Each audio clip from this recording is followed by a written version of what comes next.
یک گروه اعضای حرکت اپوزیسیونی فعلا در تاجیکستان ممنوع گروه 24 که روز 23 اپریل سال 2024 در شهر ریم پایتخت ایتالیا بازداشت شده بودند، نیمه دوم روز 24 اپریل بعد 26 ساعت بازداشت آزاد شدند. در این باره چند نفر از این بازداشت شدگان با نشر یک عکس از مرکز شهر ریم خبر دادند. گروه 24 نیز در یک اظهارات گفت یک گروه اعضای این حرکت که امروز روز 21 اپریل با مقصد تشکیل اعتراضها به ضد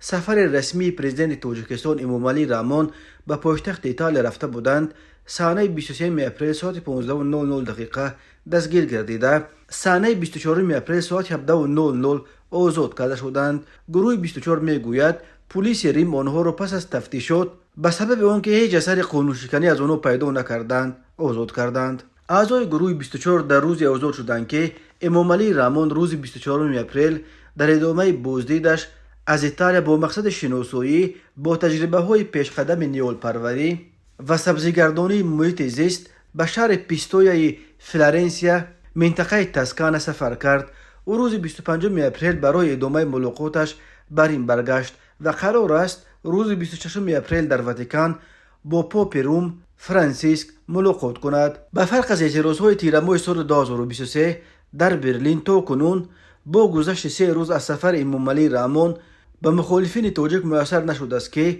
به ضد سفر پرزیدنت تاجیکستان به ایتالیا یگان تظاهرات اعتراضی برگزار کنند. امامعلی رحمان روز 22 اپریل با هیئت دولتی برای انجام سفر رسمی وارد ریم شد و با رهبران اول این کشور از جمله با پرزیدنت و سروزیر ایتالیا ملاقات کرد.